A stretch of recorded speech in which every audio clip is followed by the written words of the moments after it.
Bom, nós vamos continuar o capítulo 4 aqui. Agora vamos falar de formação da precipitação. Então, nós vimos que o simples crescimento de gotas por condensação, a princípio, não é suficiente para descrever o mecanismo de formação de gotas de chuva. E nós vimos, né? É um processo muito lento, né? E em intervalos de tempo relativamente longos, o tamanho das gotículas formadas apenas pelo processo de condensação são 3 ordens de grandeza menores do que a gente encontra normalmente numa gota de chuva. Então, outros processos mais complexos devem estar envolvidos além da condensação. As teorias recentes para o crescimento rápido de gotas de chuva, elas envolvem esses dois principais aqui processos, né? Crescimento de cristais de gelo à custa de gotas de água líquida ou seja, pode ser a contribuição de 2 processos, né? Além da condensação, é lógico, né? Que o início é a condensação, quando estamos falando de gotas de água líquida, né? Tem também os processos de formação de cristais de gelo, né?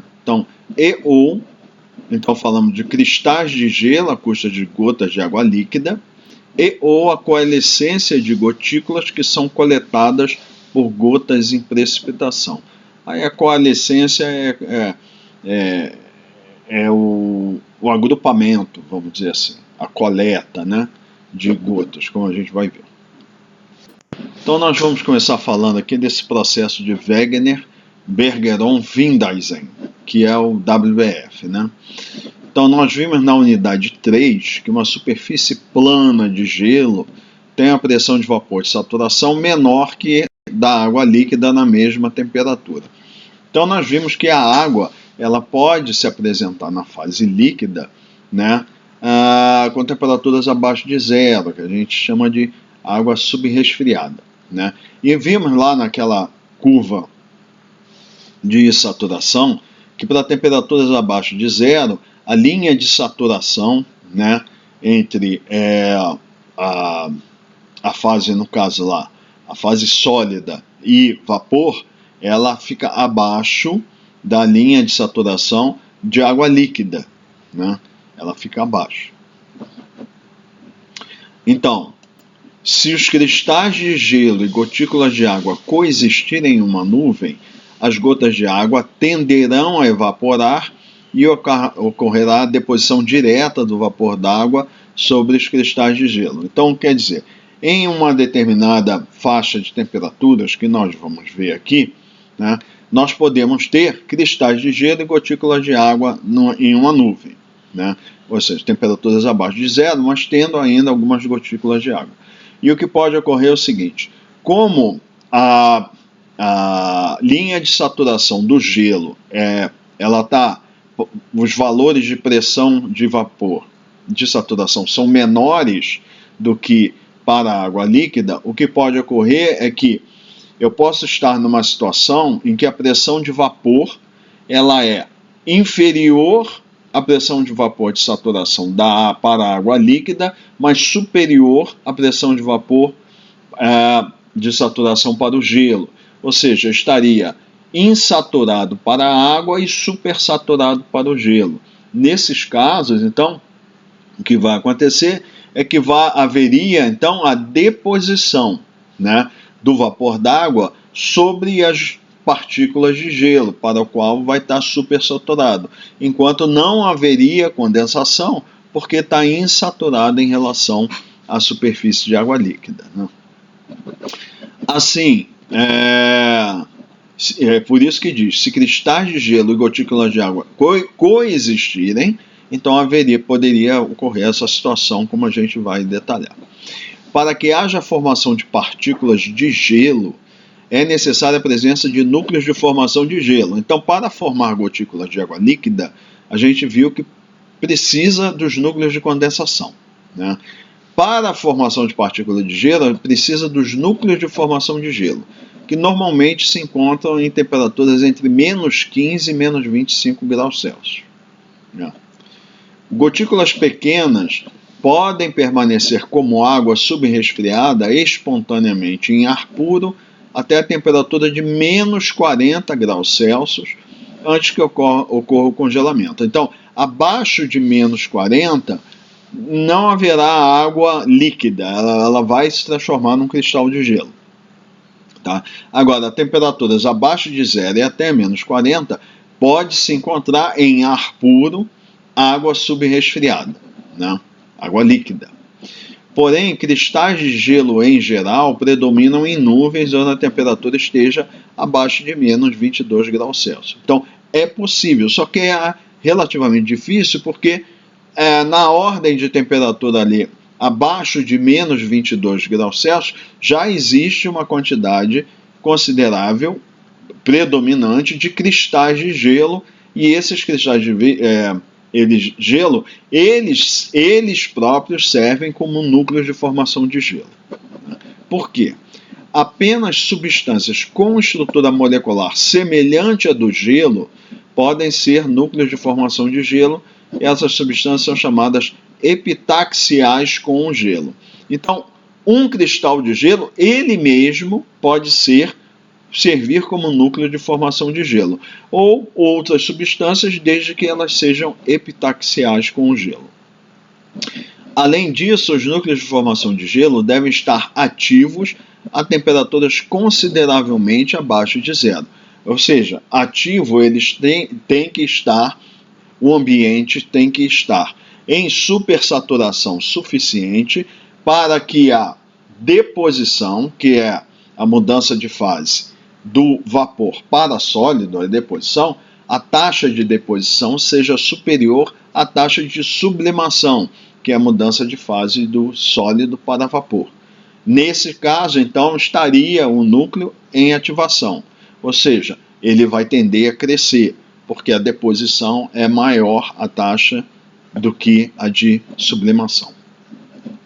Na figura 4.5 a seguir, é representada uma ampliação das curvas de saturação da água líquida e do gelo na região do diagrama de fases, onde as temperaturas são inferiores a 0 graus Celsius. Então, nós vimos no diagrama de fase, aí que está mostrando aqui, essa aqui é a linha de saturação da água líquida em relação a uma superfície de água líquida e uma superfície de gelo, né? E aqui são superfícies planas que nós estamos usando.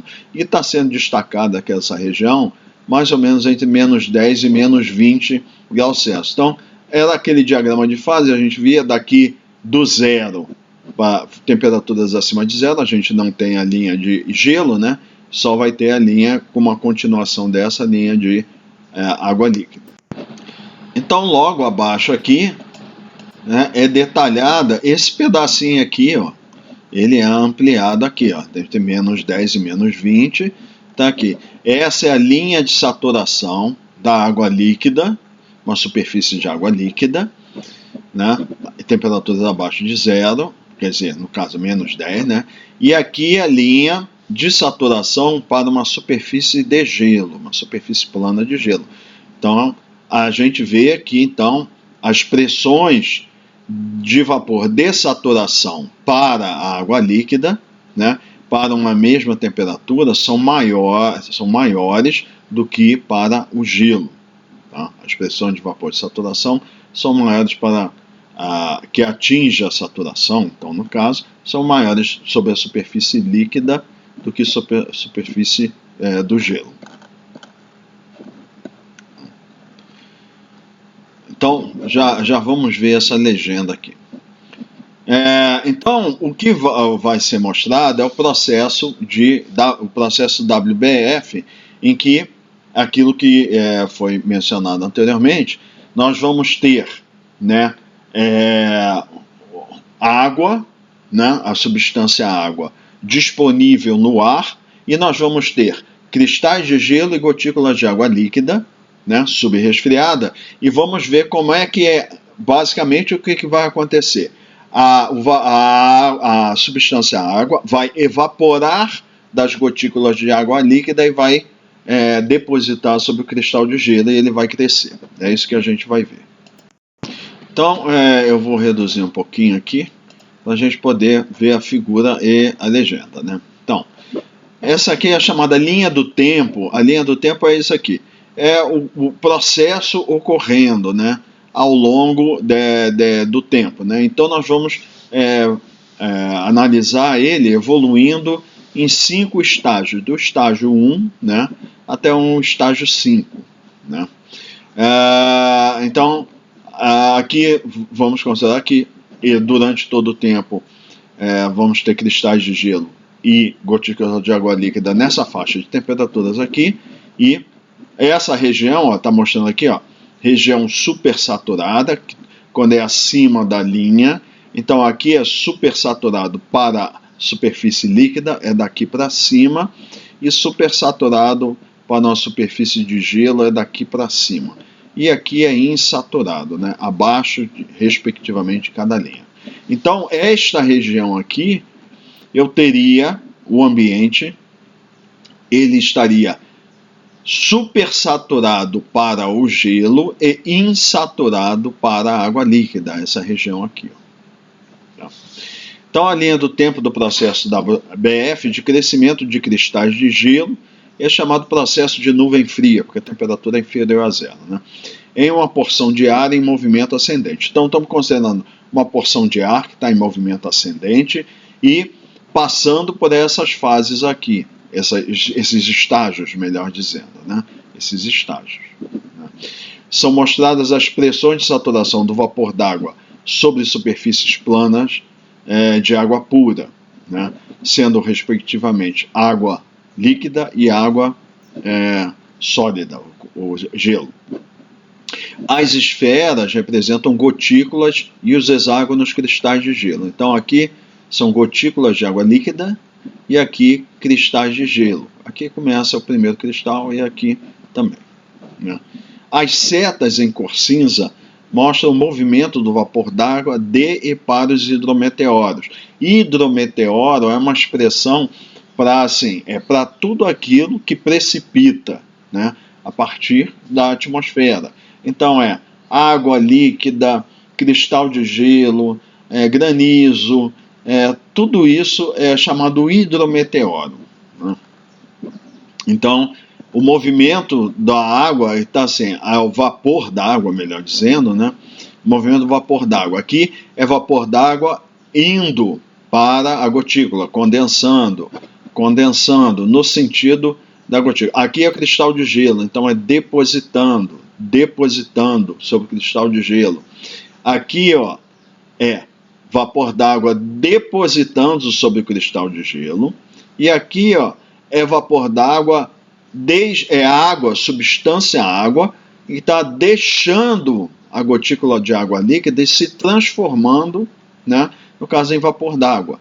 E aqui também a substância água, e aí vai acontecer, evapora, vira vapor d'água e deposita sobre o cristal de gelo. E aqui, o que a gente vai ter é só sublimação. A gente vai ter aqui a água sólida que está mudando de fase de sólido para vapor d'água. Então é o sentido para o vapor d'água aqui. Então está saindo do cristal de gelo, indo para o ambiente que é composto de vapor d'água. Então vamos lá. Suponhamos inicialmente um instante 1 ou estágio 1 que existam apenas gotículas de água líquida subresfriada, ou seja, abaixo de zero, em uma porção de ar de uma nuvem. Essas gotículas existem em um ambiente supersaturado, por essa razão crescem. Então, estamos aqui, ó, a linha de saturação da água líquida está aqui, está a pressão de vapor acima da saturação, está supersaturada, então o que vai ter é crescimento da gota, nessa fase aqui de 1, enquanto estiver supersaturado. Ou seja, está acima da linha de equilíbrio, que é essa aqui, então quer dizer que está havendo mais condensação, a taxa de condensação é mais elevada que a de evaporação. À medida que a porção de ar se eleva, então estamos considerando que a porção de ar está se elevando e está se resfriando, né? Dentro da nuvem, alguns núcleos de congelamento podem ser ativados, no instante 2, levando à formação e crescimento de cristais de gelo. Então, estamos supondo que existem núcleos de formação de gelo, que são epitaxiais ao gelo. Então, aqui ativa, forma, né, um cristal de gelo, né, que é ativado e ele começa a crescer. E a gotícula de água, ela continua crescendo também, porque está supersaturada em relação à superfície de água líquida. E esse aqui, ó, também está acima da linha de saturação, então também está supersaturada em relação à linha de saturação do gelo. Tanto os cristais de gelo quanto as gotículas líquidas continuam a crescer, pois ambas estão em ambiente supersaturado. No instante 3, então está considerando aqui os dois. Então, cristal de gelo, isso aqui era um núcleozinho de formação que ativou e se transformou no cristal de gelo que está aqui. Então, o vapor d'água ainda está aqui depositando e aqui está condensando. Então, está aumentando a gotícula e o cristal de gelo. Ambos estão supersaturados, né? Aqui é a linha de saturação para água líquida, aqui é a linha de saturação para o gelo. Então, os dois têm pressão de vapor do ambiente ainda é maior que das respectivas linhas de saturação, então ambos estão supersaturados. No entanto, os cristais de gelo crescem um pouco mais rápido, porque estão mais afastados da linha de saturação do gelo, ou seja, estão mais supersaturados comparativamente com a água líquida, né? Que as gotas de água líquida em relação à linha de saturação da fase líquida, ou seja, se essa é a linha de saturação da fase sólida e essa da fase líquida, nesse estado aqui, o que nós vamos ter? Maior supersaturação do cristal de gelo, é a maior distância em relação à sua linha de saturação que da água líquida. Então, por isso que ele cresce mais rápido. À medida que as gotículas e cristais crescem, o vapor d'água é removido do ambiente, reduzindo a supersaturação. Então, substância água é conservada. Se é vapor d'água que está sendo depositado ou condensado, está sendo retirado do ar. Se eu reduzo a quantidade de vapor d'água no ar, eu estou reduzindo a pressão do vapor d'água do ar, então eu estou reduzindo a supersaturação. Eventualmente, então seria o instante 4, o estágio 4, consumiu-se tanto vapor d'água do ar que a umidade relativa cai abaixo de 100% com relação à água líquida. Então, estou retirando o vapor d'água.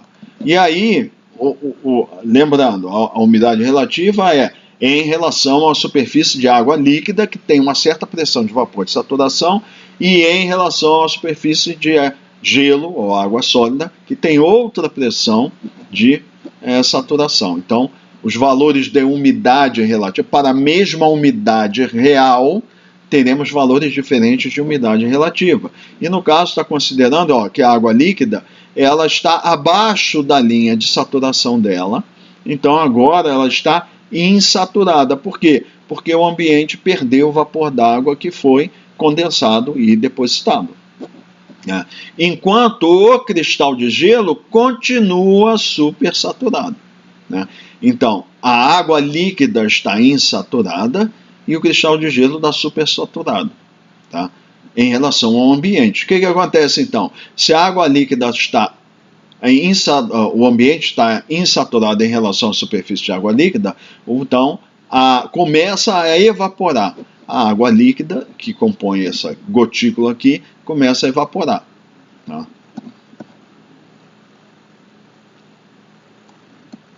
Logo, as gotículas de água líquida começam a evaporar no ar não saturado para a água líquida. No entanto, no instante 4, os cristais de gelo continuam a crescer, pois ainda estão supersaturados em relação ao gelo. Então, o que acontece? O vapor que está sendo agregado ao ambiente, devido à evaporação das gotículas de água líquida, ele passa ao quê? A água líquida evapora da gotícula e, como o cristal de gelo está supersaturado, ele começa a depositar sobre o cristal de gelo. Então, ele continua crescendo, porque ele está ativado. O resultado final será o crescimento dos cristais de gelo à custa da evaporação das gotículas de água líquida até que elas desapareçam no instante 5. Então, no instante 5, está aqui, já não tem mais, está totalmente insaturado. Isso aqui que aconteceu, a gotícula de água líquida ela veio, estava insaturado, foi evaporando, evaporou toda, não tem mais gotícula de água líquida. Por outro lado, o cristal de gelo cresceu. Aí o que acontece? À medida que ele foi crescendo também, eventualmente foi retirando tanta umidade do ar que passou a ser insaturado também o ambiente para uma superfície de água em fase sólida. E aí começa o quê? A sublimar. Aí, no caso, o cristal de gelo vai começar a transferir para o ambiente, pelo processo de sublimação, a substância água. Vai mudar de fase de sólido para vapor.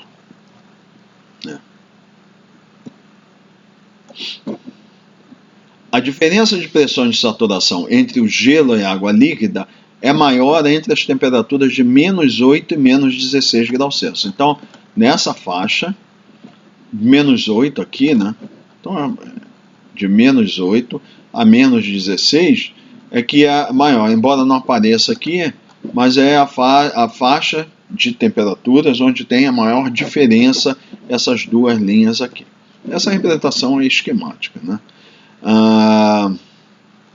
Nessa faixa de temperaturas é onde se espera o máximo efeito do processo de crescimento WBF, porque é onde vai ter maior quantidade de gotículas de água líquida em condição de insaturação para a linha de saturação da água líquida e cristais de gelo em supersaturação em relação à sua linha de saturação, né?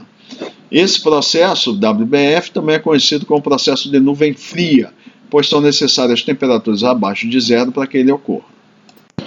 Então, se houver um número muito grande de núcleos de formação de gelo no ar, então um grande número de cristais de gelo muito pequenos para precipitarem irá se formar. Então, muitos núcleos de formação de gelo, vamos ter vários cristais de gelo, muitos cristais de gelo. E aí eles vão ser muito pequenos, né? Por quê? Porque eles vão ter que competir pela água, então a água, o vapor d'água, ele vai estar dividido entre muitos cristais, então os cristais vão ser muito pequenos, né? Então, eventualmente não vão nem conseguir precipitar, porque o que mantém em suspensão esses cristais de gelo, gotículas de água, são correntes de ar ascendentes, né? Então, se esses núcleos são tão pequenos que eles não conseguem vencer, né, essas correntes de ar, eles não vão chegar a ascendente, eles não vão chegar a precipitar. Por outro lado, se o número de núcleos de formação de gelo for pequeno e tenham poucos núcleos de formação, haverá poucos cristais de gelo, que crescerão rapidamente e irão precipitar. Então, poucos cristais de gelo, esses poucos cristais disputando aquela água disponível no ar, né? Então, só poucos cristais vão crescer, né? Deixando para trás muitas gotículas pequenas de água líquida na nuvem, ou seja, eles crescem rapidamente porque são poucos e começam a precipitar, e ainda vai sobrar muita água, né, a água líquida nas nuvens, né? Porque não vai ocorrer durante muito tempo o processo de crescimento, né, desses cristais, porque eles vão crescer rápido, vão vencer essas correntes ascendentes e vão descer. Então eles vão começar a precipitar muito rápido, né? Crescem rápido, assim, o processo, né, de crescimento é rápido e eles rapidamente precipitam. Então essas duas condições irão produzir muito pouca precipitação também, porque tem tão poucos cristais de gelo, eles crescem, precipitam, então não vai ter mais o processo WBF, só vão sobrar lá as gotículas de água líquida. E o que tem que fazer para crescer o cristal de gelo tem que retirar a água líquida, que está nas gotículas, tem que ser transferido para ele. Se tiver poucos cristais, cresceu rápido, desceu, sobra lá as gotículas de água líquida, que ainda vão ser pequenas demais para precipitar também. Apenas quando houver 1 a 10 núcleos de formação de gelo por litro, comparado a cerca de 1 milhão de gotículas líquidas no mesmo volume, porque é mais ou menos o número de núcleos de condensação. Então, ó, a relação 1 a 10 núcleos de formação de gelo por litro, comparada a 1 milhão. Né? Os núcleos de gelo serão capazes de adquirir grande parte da água condensada antes de precipitar, né? Então, 1 a 10 é a quantidade razoável para que haja precipitação significativa formada pelo processo WBF. Se tiver muito mais que isso, os cristais vão ser muito pequenos, né, de gelo. E se for menor que isso, né, o que vai acontecer? São muito poucos cristais e eles vão crescer rápido, também a precipitação não vai ser significativa. Nessa situação, obtém-se o máximo de precipitação para o processo WBF. No entanto, esse processo só ocorrerá em nuvens frias, temperaturas abaixo de 0 graus Celsius, né? Então vamos pensar o seguinte: várias vezes a gente vê aqui, por exemplo, estamos falando do sul do Brasil, aqui no Paraná, né? A gente olha a parte de baixo da nuvem, a gente vê muito escura, né? Aquilo quando a nuvem está muito escura, a parte de baixo dela, a base, é característico de ter muita gota de água, né? Ali em condição de precipitação, a gente está perto de uma nuvem que está precipitando, com a base bem baixa ali, na ordem de 600 metros, 700 metros, a gente vê, né, bem escuro, né? Isso principalmente como no limite fica bem claro. Quando tem muita água líquida, gotículas de água líquida muito grande, a precipitação é assim meio iminente, né? Está mostrando que tem grande possibilidade de precipitar, né? Então vamos supor que eu tivesse na temperatura de superfície algo em torno aí de 25 graus. Vamos pegar a temperatura na superfície de 25 graus, é razoável. A gente tem chuva, né? Mesmo com essas temperaturas aí na ordem de 25 graus, 20 graus, tá? Na superfície. Então, a linha de 0 grau, vamos supor que eu tivesse com a temperatura na superfície de 25 graus. Para atingir a linha de 0 grau, eu teria que subir, vamos usar o lapse rate médio da troposfera, eu tenho que resfriar 25 graus, né? Considerando que aí é 6,5 graus Celsius por quilômetro, então eu tenho que subir praticamente 4 quilômetros para atingir a linha de 0 grau, certo? Então, o processo WBF, ele só ocorreria dali de 0 grau, abaixo de 0 grau, ou seja, acima de 4 quilômetros. Mas abaixo de 4 quilômetros, a gente encontra muitas gotículas de água líquida em condição, tamanho suficiente para precipitar. Ou seja, não é só processo de nuvem fria que favorece a precipitação. Tem que haver algum outro processo para crescimento de gotículas de água a temperaturas acima de 0 graus Celsius, né? E é esse processo que a gente vai falar aqui, que são as teorias da coalescência, né? Bom, então, as teorias da coalescência. As teorias de crescimento de gotas de chuva utilizam os mecanismos de colisão, coalescência e arrasto para descrever o processo. Originalmente, pensava-se que colisões de partículas de uma nuvem, devido à turbulência atmosférica, então a presença de turbulência, ela cria irregularidades no escoamento e isso provoca, né, o choque entre gotículas de água, né? Então, no caso aqui está falando gotículas de água e cristais de gelo, né? Então, a turbulência provocaria colisões e que representariam uma proporção significativa do mecanismo da coalescência. No entanto, as partículas se partem muito facilmente se forem submetidas a constantes colisões. Então, ao entrar em choque, se tiver muitas colisões, elas começam a ficar pequenas demais, né? E o que acontece é que, já vimos, né, dificuldade de gotículas muito pequenas, elas tendem a evaporar, né? E os cristais de gelo também tenderiam a evaporar e mesmo ficam pequenos demais para produzir precipitação significativa, né?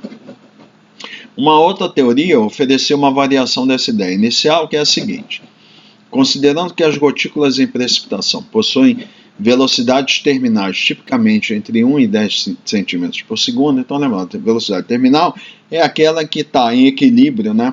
A aceleração da gravidade e a aceleração devido à resistência do ar de um corpo que está descendo. Então seriam essas duas acelerações acabam se compensando e fica uma aceleração zero. Então ele vai descer com velocidade constante, que a gente chama de velocidade terminal, né? Que são diretamente relacionadas aos seus diâmetros. As gotas maiores poderão alcançar e absorver as gotículas menores. Então, quanto maior o diâmetro, maior a velocidade terminal, né? A ordem de gradação não são valores muito grandes, né? Então a velocidade seria suficientemente pequena para que houvesse choque entre as partículas de água líquida ou cristais de gelo e eles não se partissem, mas na realidade eles acabassem se somando, se agregassem, né? Então poderão alcançar e absorver as gotículas menores.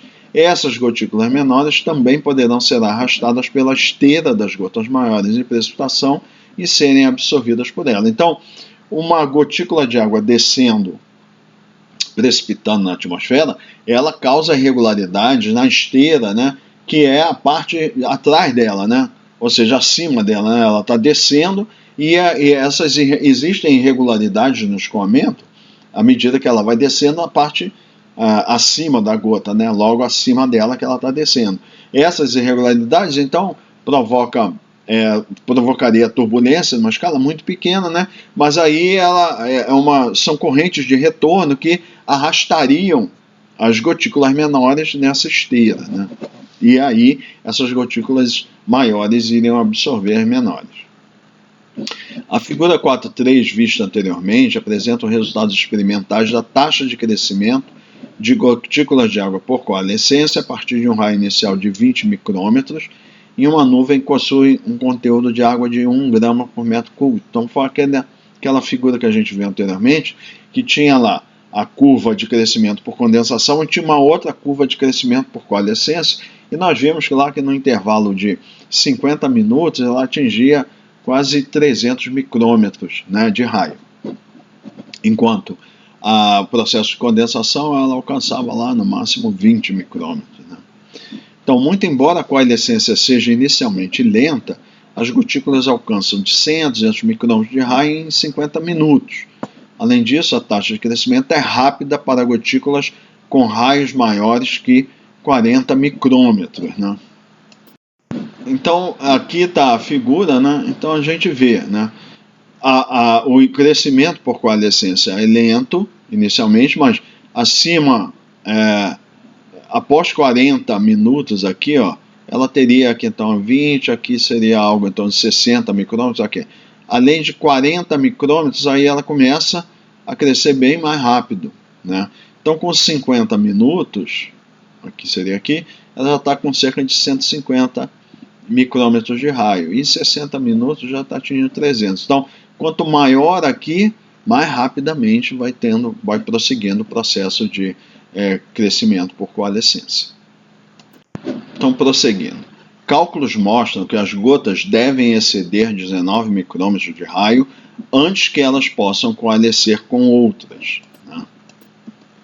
Gotículas menores que esse raio são afastadas para o lado sem colidir, por serem muito pequenas no movimento descendente. Então, ao invés delas, se forem muito pequenas, ao invés de agregarem a outras gotículas maiores, elas vão ser afastadas, né? Então, tem que ter pelo menos 19 micrômetros aqui. Por isso que aquele cálculo lá, ele mostra que seria a partir de 20 micrômetros, né? A presença inicial de poucas gotas muito grandes indica a necessidade de núcleos de condensação gigantes, partículas de sal, por exemplo, se o topo da nuvem não atingir um nível acima do nível de congelamento. Então, eventualmente, eu posso ter uma nuvem que a temperatura dela toda seja superior a zero, esteja acima de zero. Então, não vou ter processos de nuvem fria aqui. Então, eu vou ter o quê? Só processos de condensação e coalescência. Então, eu vou ter que ter inicialmente gotas suficientemente grandes para que o processo de coalescência possa ser eficaz, né? Que nós vimos que tem que ter pelo menos 19 micrômetros para que seja eficaz o processo de coalescência. Observações mostram que nuvens marítimas têm relativamente poucos núcleos de condensação, com raios entre 10 e 50 micrômetros, né? Relativamente menos. A gente viu 1 milhão por litro para o ar sobre a região oceânica, em termos de aerossóis, comparado com 5 a 6 milhões por litro na região continental. E um alto conteúdo de água líquida, né? São as nuvens marítimas.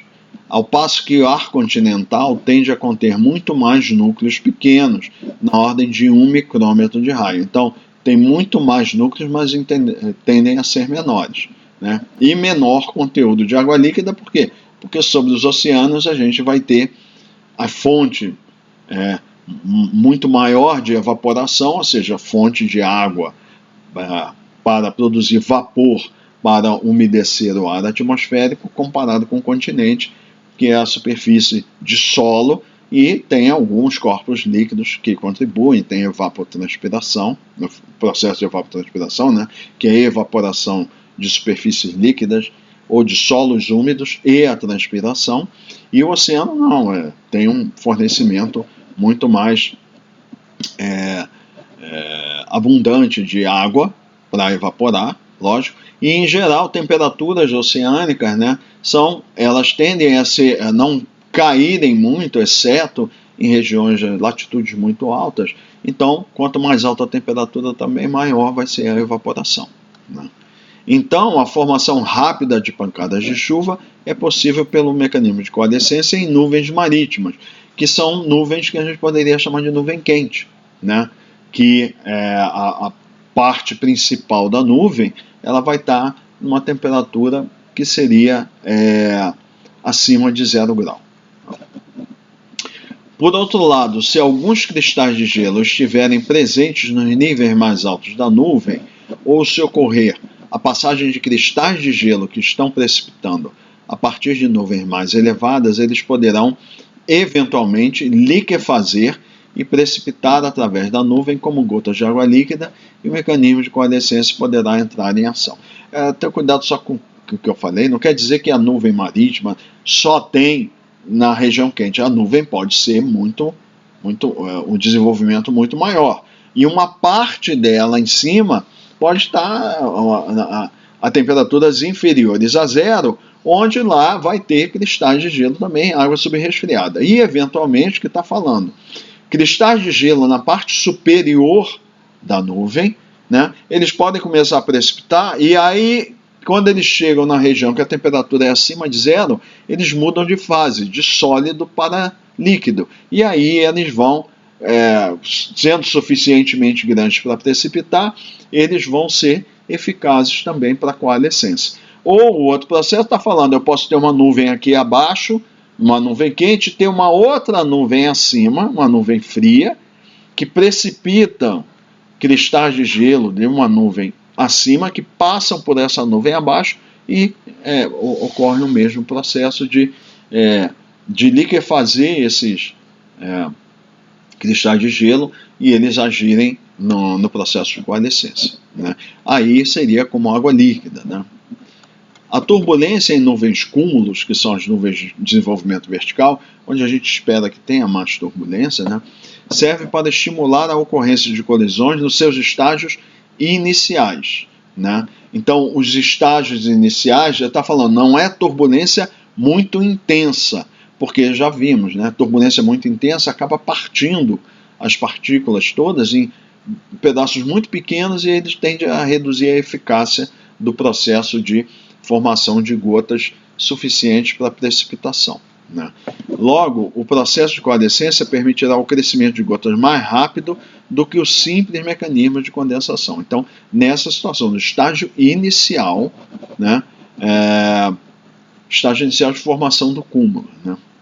De fato, esse mecanismo é comum em nuvens chamadas quentes, em massas de ar tropical marítimo, mesmo em latitudes temperadas. Então, latitude temperada, a superfície é um pouco mais fria, mas suficiente para a temperatura ser acima de 0, né? Então, esse mecanismo da turbulência em nuvem cúmulos, né? Porque para você gerar uma nuvem de grande desenvolvimento vertical nessa situação que está falando, por instabilidade termodinâmica, a gente precisa de uma superfície relativamente quente. E à medida que a gente vai indo para latitudes mais maiores latitudes, as superfícies vão ficando mais frias e tendem a ser é mais difícil ocorrer a instabilização, né? Então, esse mecanismo, então, que está falando da turbulência também, vai contribuir nesse estágio inicial de formação de nuvem para o crescimento das gotículas, né? Que seria o tipo de processo de nuvem chamada quente. Então, assim, o que está se fazendo aqui é mostrando um resumo de uma forma bem simplificada, mas já foi visto que o processo é bem complexo, né? Bom, agora prosseguindo, vamos falar de precipitação sólida, né? Então, a neve ocorre quando o nível de congelamento é tão próximo da superfície que os agregados de cristais de gelo não têm tempo suficiente para fundir antes de atingirem o solo. Então, o que acontece? Se eu tiver um cristal de gelo, está precipitando, né, e ele passar por uma região que a temperatura é acima de zero por tempo suficiente, ele vai acabar fundindo, né, ou seja, vai liquefazer, e aí ele vai, embora originalmente era água sólida, ela vai precipitar no meio do processo de precipitação, vai mudar de fase para líquida e vai cair como chuva. Agora, se o tempo suficiente não for suficiente para ela fundir completamente, ela chega à superfície como um hidrometeoro de fase sólida, né? Geralmente isso significa, e no caso está falando de neve, né, que o nível de congelamento deve estar abaixo de 300 metros de altura. Ou seja, a temperatura da superfície tem que estar bem baixa para o nível de congelamento, que é a linha de 0 grau, não pode estar muito acima de 300 metros de altura. A mistura de neve e chuva é especialmente provável de ocorrer quando a temperatura do ar na superfície for cerca de 1,5 graus Celsius. Então, quando é em torno de 1,5 graus Celsius, é possível ter mistura de neve com chuva.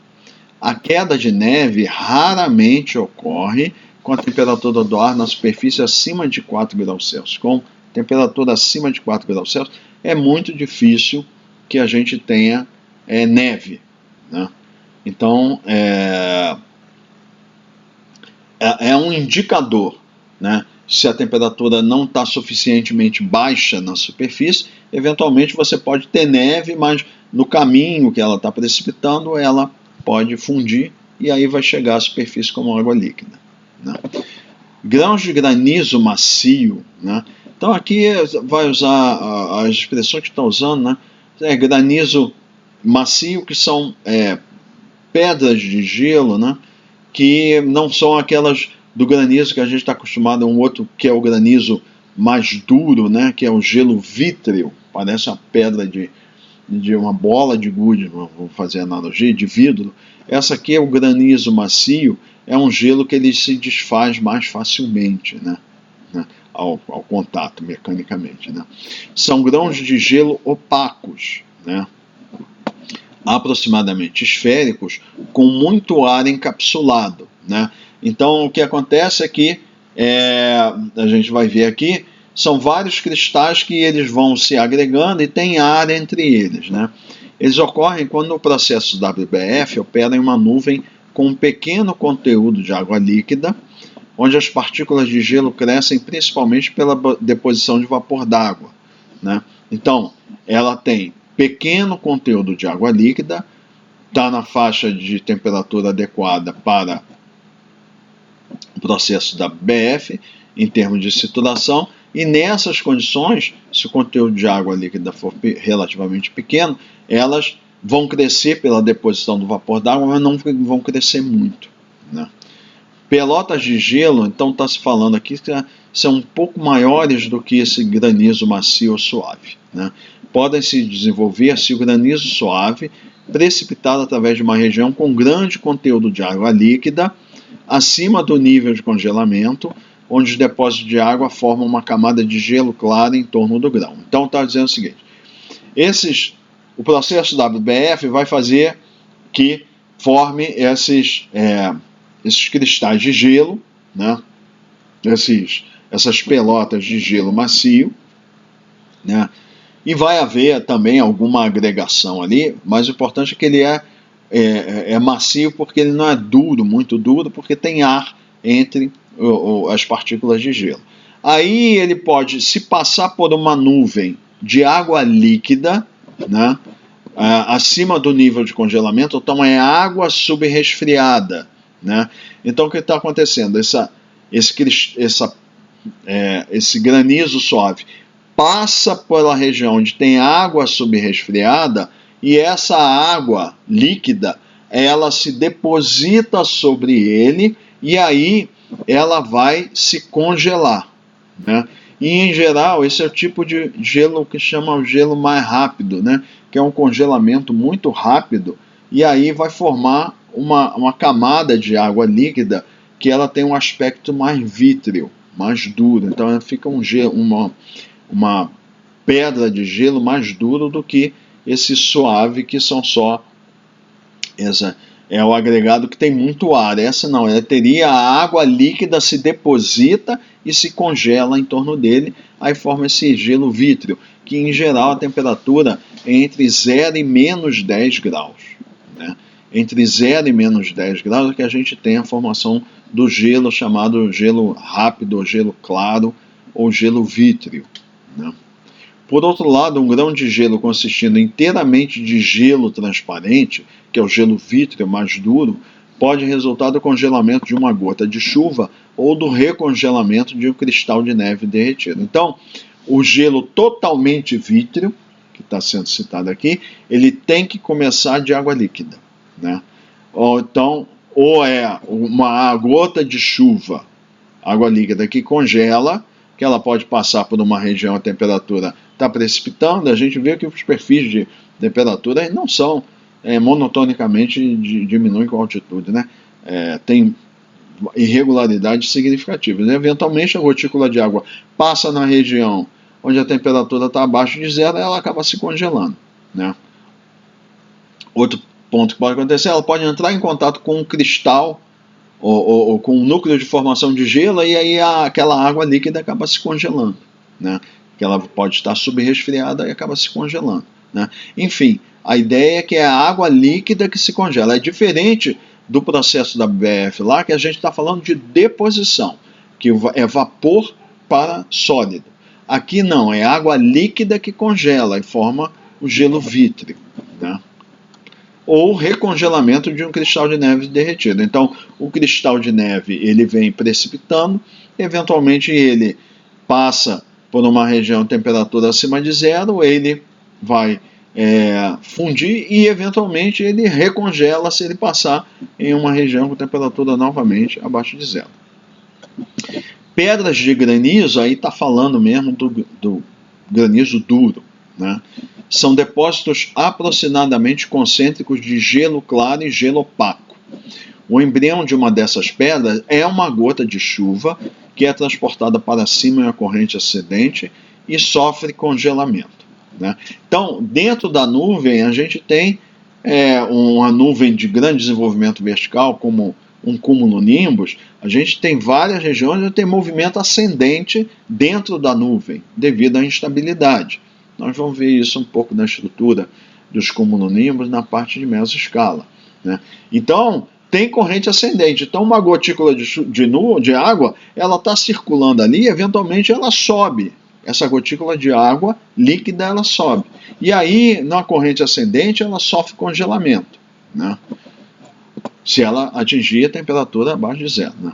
A seguir, depósitos sucessivos de gelo opaco ocorrem durante o impacto de gotículas subresfriadas que se congelam instantaneamente.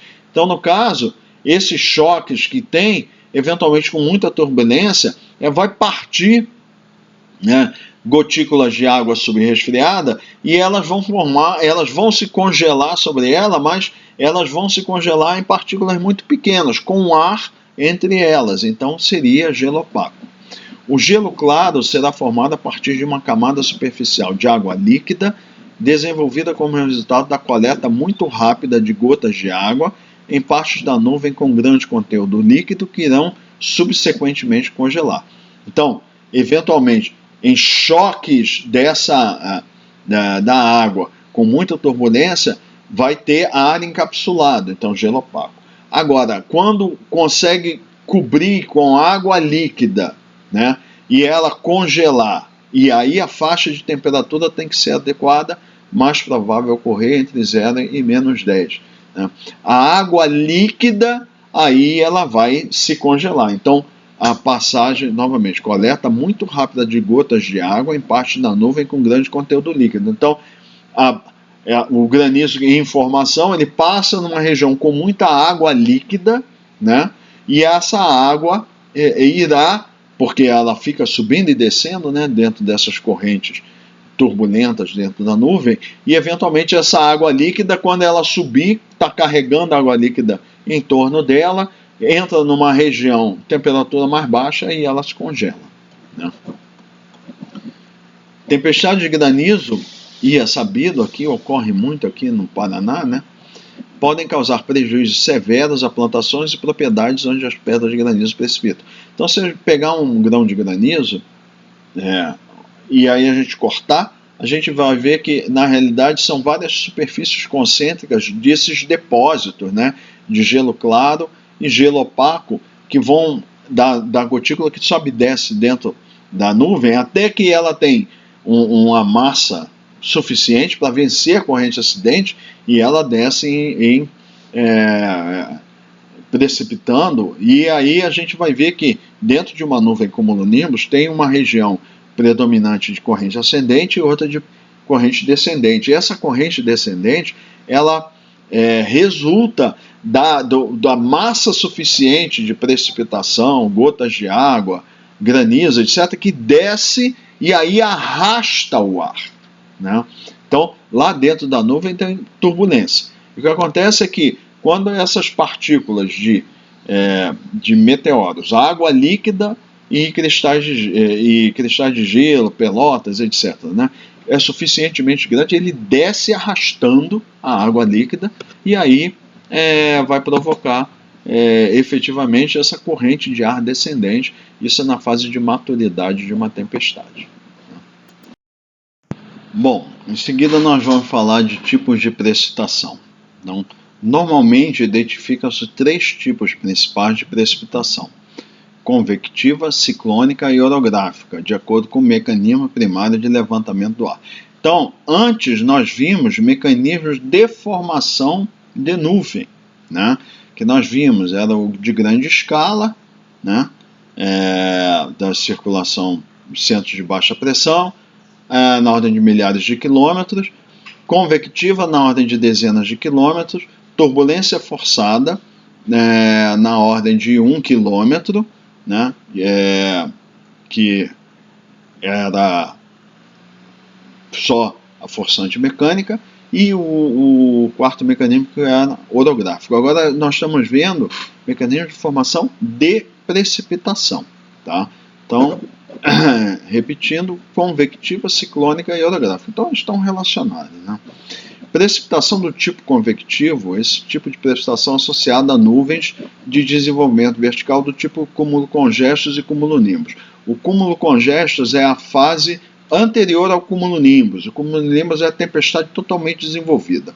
O congestos é quando está amadurecendo, está próximo à fase de maturidade, quando forma o cumulonimbus. Né? Existem 3 subcategorias em que ela pode ser dividida de acordo com o grau de organização espacial. Então, estamos falando de mecanismos convectivos. Células convectivas dispersas podem se desenvolver a partir do acentuado aquecimento da superfície da Terra no verão, especialmente quando ocorrerem temperaturas baixas na parte superior da troposfera, que facilitem a liberação de instabilidade condicional ou instabilidade convectiva. Então, assim, são situações em que a gente não tem nenhum sistema meteorológico, tipo um ciclone, uma frente, atuando na região. Então é uma região grande que está sujeita a um aquecimento por radiação. Então, por isso, principalmente no verão, a incidência de radiação solar aquece a superfície, e esse aquecimento da superfície instabiliza a coluna atmosférica. Então, lembrando, a gente vê, né, quando a temperatura, o fluido que está abaixo é menos denso que o fluido que está acima, ou mais denso, a tendência é inverter.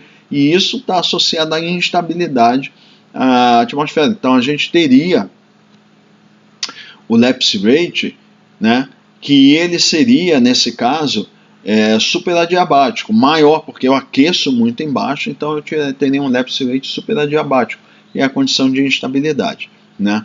E aí o que acontece? Isso ocorre muito, por exemplo, em estações intermediárias, né?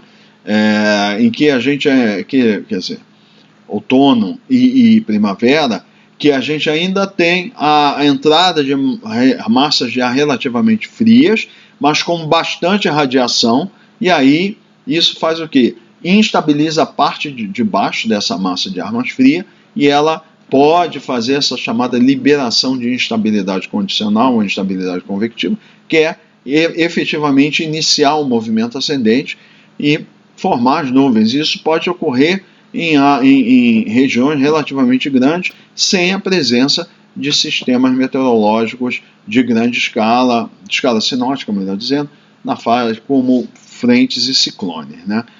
Predominaria em regiões, em situações de bom tempo, vamos dizer assim, que é sem essas forçantes de escala sinótica, né? Que a gente vai ver depois, que a situação é quando a gente tem prevalecendo o centro de alta pressão. A precipitação produzida frequentemente inclui granizo, e tem características típicas de tempestade, muito embora trovões e raios não ocorram necessariamente, mas pode ter característica de tempestade. Em geral, áreas pequenas, entre 20 e 50 km², são afetadas pelas pancadas de chuvas pesadas individuais, que geralmente duram de cerca de 30 minutos a 1 hora. Então, uma célula convectiva dessa teria entre 20 e 50 km² de área de influência, né? E o tempo da precipitação mais forte, mais significativa, é em torno de 30 minutos a 1 hora. É um fenômeno relativamente rápido, porém é bastante intenso. Isso é característica de pancada de chuva. Pancadas de chuva, neve ou granizo macio podem se formar em área estável, úmido e frio, que se movimenta sobre uma superfície mais quente. Aí é um outro tipo de precipitação convectiva, mas que não está sendo forçada pelo aquecimento local por radiação solar. Mas a massa de ar relativamente fria se movimenta para uma superfície mais quente, né? Aí essa superfície quente já está previamente quente, ela pode instabilizar. Isso pode ocorrer, por exemplo, no movimento da massa de ar, se tem uma superfície marítima, por exemplo, a temperatura da água relativamente mais alta, a massa de ar mais fria, vindo do continente, pode se movimentar sobre a água quente e produzir esse tipo de instabilidade. E essa instabilidade pode levar à convecção e, consequentemente, formação de nuvem convectiva e esse tipo de precipitação. Células convectivas movendo-se com o vento podem produzir uma distribuição da precipitação em faixas paralelas à direção do vento. Esse tipo de precipitação ocorrerá em uma grande área, muito embora tenha duração curta em qualquer ponto da região afetada. Também a duração é curta, e o que diz é que o vento se movimentando, né, ele pode formar linhas, né, organizar, né, como a gente diz, a precipitação em linhas, né, no sentido do vento, né. Outra forma, né, associada à precipitação convectiva, em ciclones tropicais, células de nuvens cumulonimbus tornam-se organizadas em torno do centro do ciclone tropical furacão, né, vamos dizer assim. Então, eles formam bandas espirais, particularmente nos estágios finais do ciclone, quando ele está bem intenso, né, já atingiu na maturidade indo para o final, então forma esses círculos concêntricos, né, de nuvens convectivas bem desenvolvidas, né. Tipicamente, quando eles estão sobre superfície continental, a chuva pode ser muito intensa e prolongada, afetando áreas que abrangem milhares de quilômetros quadrados. Então, o furacão ele sempre vai se formar sobre o oceano, sempre. O que acontece é que, eventualmente, no movimento dele, ao longo do ciclo de vida dele, ele pode se movimentar para cima do continente. E aí ele tenderá a decair, porque o que fornece a energia para a manutenção do furacão é o fato dele estar sobre a superfície do mar. Quando ele se desloca para o continente, ele perde a fonte de energia. No entanto, ele ainda pode perdurar durante bastante tempo, porque leva tempo até ele decair. E, eventualmente, ele evolui de um ciclone tropical, que é o furacão, para um ciclone extratropical, que é um sistema de baixa pressão que a gente vai ver associado a certos mecanismos de formação que são bem diferentes do ciclone tropical, né? Então, eventualmente, já tendo essas células convectivas formadas, o ciclone tropical se move para o continente, ele perde a fonte de energia, mas até ele decair e dissipar completamente, ele ainda vai produzir muita precipitação, né? E afeta áreas bem grandes, né? Na áreas de milhares de quilômetros quadrados, né? Agora, um outro tipo de precipitação, então tudo isso que a gente viu, convectiva. Agora, precipitação do tipo ciclônica, né? As características da precipitação variam de acordo com o tipo de sistema de baixa pressão e seu estágio de desenvolvimento. Mas o mecanismo essencial de elevação do ar é a convergência horizontal da circulação nos níveis inferiores. Então aí a gente já está falando de um outro mecanismo de formação, que o mecanismo da precipitação convectiva é instabilidade termodinâmica, do ponto de vista estático, né? Agora a gente está falando de precipitação ciclônica, são sistemas na ordem de milhares de quilômetros de escala horizontal, e o que acontece, e nós vamos ver isso na parte de dinâmica, centros de baixa pressão, a gente tem convergência do ar próximo à superfície, e isso faz com que o ar convergindo na superfície, ele vai tender a subir na região próxima ao centro do ciclone. E aí esse movimento ascendente é que leva o ar úmido para cima e vai acabar produzindo a precipitação, né? Então, nessa ordem de grandeza, de milhares de quilômetros que a gente está falando, de um mecanismo de formação específico que nós vamos estudar na parte de meteorologia sinótica, é que é o tipo de precipitação ciclônica. Em geral, é um centro de baixa pressão com frentes associadas, né? Sistemas frontais, né? Em áreas de baixa pressão, em ciclones extratropicais, que é esse tipo de ciclone, então ciclone é a região, ou sistema que tem circulação com sentido ciclônico, que a gente vai estudar isso na parte de dinâmica, que quer dizer, do ponto de vista horizontal, é uma circulação que tem, no hemisfério sul, tem o sentido horário. Essa é a circulação ciclônica. Então, sistema meteorológico que tem circulação sentido ciclônico chama ciclone de forma geral. O ciclone tropical, ele é característico de um furacão, pelo mecanismo de formação e a região onde ele se forma, que são regiões de oceanos tropicais, né? Ciclones extratropicais são fora do trópico, extratrópico. Aí é um outro mecanismo que está associado a ondas meteorológicas e contraste de massa de ar, que isso nós vamos estudar na parte de meteorologia sinótica, né?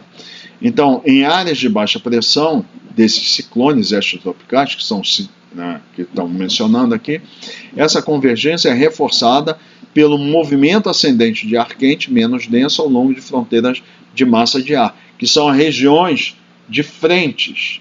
Então, nós vamos ter ar frio se movimentando relativo ao ar quente, e o ar quente sobe sobre o ar frio, porque é menos denso que o ar frio, o ar quente, aí ele vai subir. E isso, além do mecanismo de convergência horizontal, ainda tem esse movimento ascendente, né?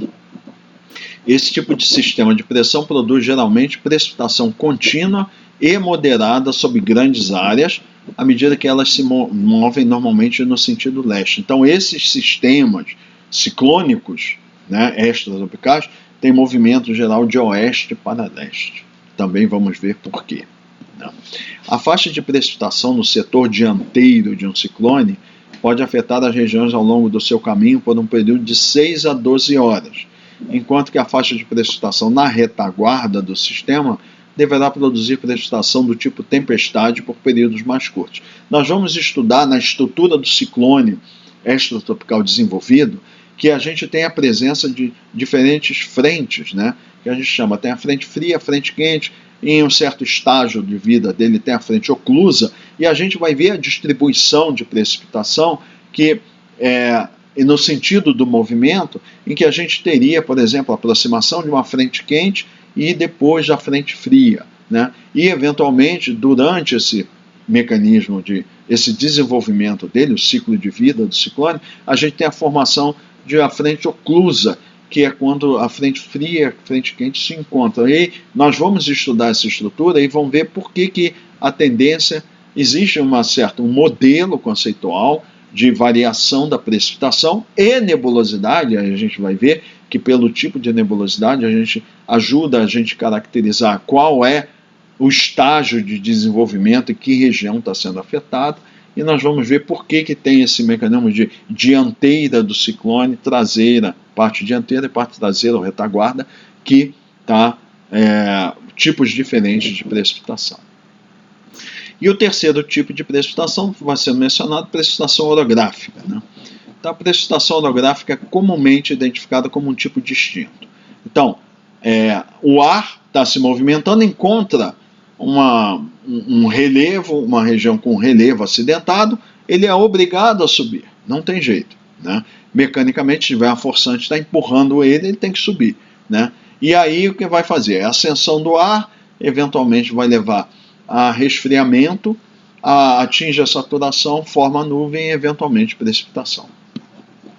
Um ponto importante aqui, né? As montanhas não são especialmente eficazes em causar a remoção da umidade das correntes de ar que se movimentam ao longo de suas encostas. Lógico que vai se depender também da inclinação da encosta, né? Inclinações muito acentuadas vai favorecer mais o desenvolvimento vertical, né? Por exemplo, no Rio de Janeiro tem uma combinação de relevo acidentado na parte norte da Baía de Guanabara, né? Onde tem as cidades lá da região serrana, né? E aí com o aquecimento que tem na região inferior, né, da Baía de Guanabara com essa orografia, lá tem formação de precipitação orográfica bastante intensa lá. Então, isso aqui está falando de um mecanismo geral, lá é uma combinação de fatores que no período do verão provoca precipitação muito intensa na região serrana lá do Rio de Janeiro. Isso sempre ocorre no período do verão lá, né? Então, é uma combinação de efeitos de instabilidade termodinâmica com efeitos orográficos, né? Então, está falando de uma forma generalizada, se fosse só o mecanismo de movimento orográfico, mas, em geral, tem outros aspectos que tem que ser considerados, né? Apesar disso, em virtude da precipitação ocorrer repetidamente, estão considerando essa situação que não seja muito favorável, né, para provocar precipitação, né, aproximadamente nos mesmos locais. Então, como ocorre com frequência, muitas vezes no mesmo local, os totais precipitados acumulados em geral são grandes.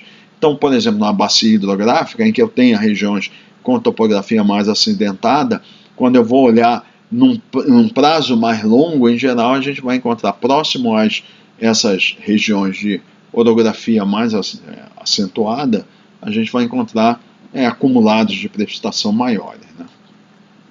Uma barreira orográfica pode produzir diversos efeitos, dependendo do seu alinhamento em relação ao vento e seu tamanho.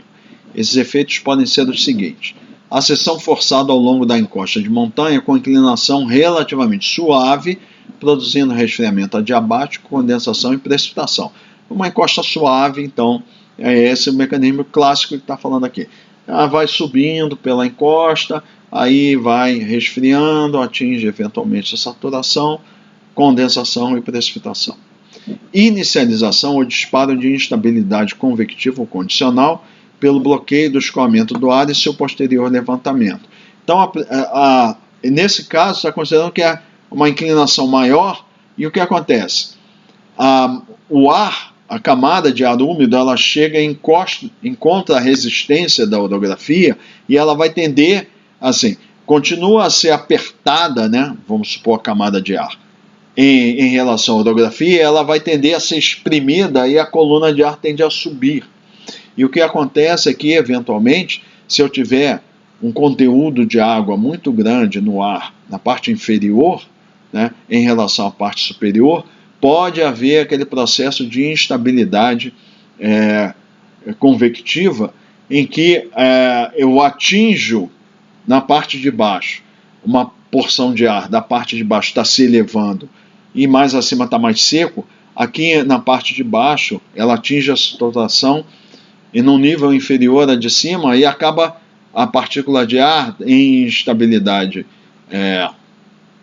em condição de instabilidade, vai seguir, saturou e está seguindo a adiabática saturada e ela vai resfriar, né, numa taxa que vai ser menor do que a adiabática seca e eventualmente a parte de baixo da camada toda que está subindo, ela vai ficar temperatura mais alta do que essa aqui ao longo do resfriamento e ela vai tender a inverter nos níveis mais elevados. Isso é instabilidade convectiva, toda a camada está sendo levada para cima quando tem muito mais umidade embaixo que em cima. E aí o que vai acontecer? Aqui segue a adiabática saturada e em cima segue a adiabática seca. E o que vai acontecer é que embaixo vai acabar, depois de a camada subir, a parte de baixo fica mais quente, relativamente, que a de cima, e tende a inverter, e é como se fosse uma intensificação da instabilidade, aí vai formar tende a formar nuvens de desenvolvimento vertical. E o terceiro mecanismo, inicialização de convecção pelo aquecimento diurno das encostas e ocorrência de brisas de montanha ascendente. É um outro mecanismo que a gente vai ver em mesoscala, que encostas de montanha tendem a aquecer de uma forma diferencial na horizontal e durante o dia forma movimento ascendente ao longo das encostas e descendente durante o período da noite. Então esse aquecimento da encosta pode favorecer uma massa de ar úmida que já está sendo colocada sobre a encosta tender a subir por causa desse aquecimento diferencial na horizontal. Aí são circuitos de circulação vale-montanha, que nós vamos estudar. E outra, precipitação a partir de nuvens baixas, localizadas sobre montanhas, por meio da semeadura de cristais de gelo ou de gotículas de água líquida, a partir de uma nuvem semeadora elevada sobre uma nuvem mais baixa localizada sobre a elevação. Figura 4.6 a seguir ilustra o processo. Então, o que é isso aqui?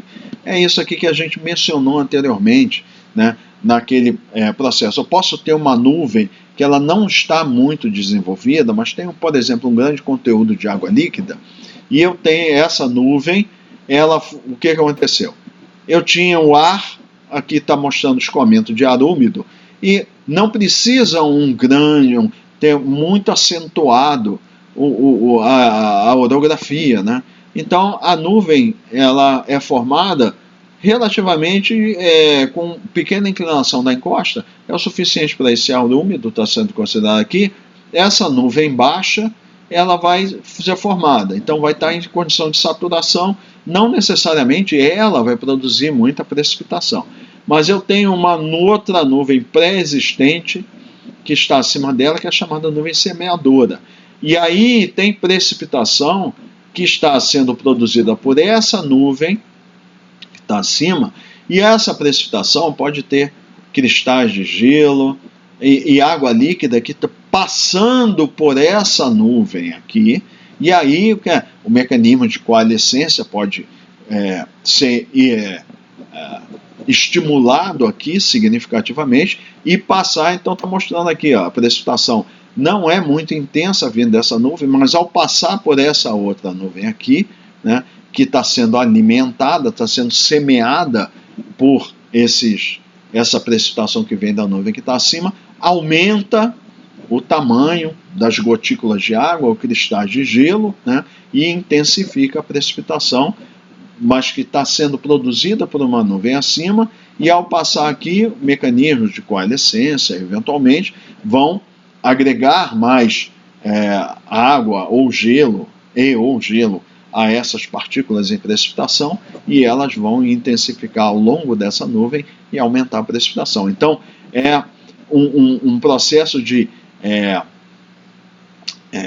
aumento da precipitação orográfica, é um evento, precipitação por efeito orográfico, mas de uma outra forma, que esta nuvem aqui, ela é formada por um efeito orográfico e a precipitação orográfica não necessariamente vem dela, mas é intensificada a partir de uma outra nuvem ao passar por ela. Mecanismos de coalescência, como a gente viu anteriormente, podem fazer com que aumente a precipitação, então tem uma contribuição orográfica para essa precipitação que vai ser formada aqui. Na realidade está errado aqui, seria 415, né? É o número da figura. Diagrama esquemático no modelo de semeadura e alimentação. Então essa está semeando e essa está sendo alimentada. De precipitação orográfica sobre elevações. Ok? E um quinto mecanismo seria esse aqui. Aumento da precipitação frontal devido ao retardamento do movimento de sistemas ciclônicos das frentes associadas. Então nós vamos ver, quando estudarmos sistemas sinóticos, que o centro de baixa pressão, em geral, ele é migratório, ele vai se deslocando com o sentido geral de deslocamento de oeste para leste, né? E as frentes associadas também vão se movimentando junto com ele. E o que acontece é que se você encontrar uma orografia significativa, lógico, estamos falando de um sistema de milhares de quilômetros, né, de escala horizontal, que seja suficientemente grande para retardar o movimento dele, então o que acontece? As regiões de precipitação, que elas teriam um período de influência, uma certa região, durante o deslocamento do sistema, se eu desacelerar esse sistema, então essas regiões de precipitação vão influenciar as regiões durante mais tempo, né? Porque eles estão um movimento mais lento do que deveria ter se não houvesse o efeito da orografia, que está como se fosse impedindo o deslocamento mais rápido do sistema, né? Então a presença, né, de orografia pode retardar o movimento de ciclones e suas frentes associadas, e aí esses sistemas atuarão durante mais tempo sobre determinadas regiões do que se não houvesse essa resistência ao movimento. E isso vai tender a fazer com que haja um aumento, né, da precipitação frontal. Então a precipitação já ocorreria. O que acontece é uma modulação, um controle da precipitação que seria acentuada devido a permanecer ou atuar mais tempo e eventualmente também pode ser que favoreça, né, maior movimento vertical e a convergência na superfície, e eventualmente isso pode tudo contribuir para o aumento da precipitação. Então seriam esses 5 mecanismos que poderiam ter, de forma geral, está sendo apresentado como efeitos orográficos sobre a precipitação.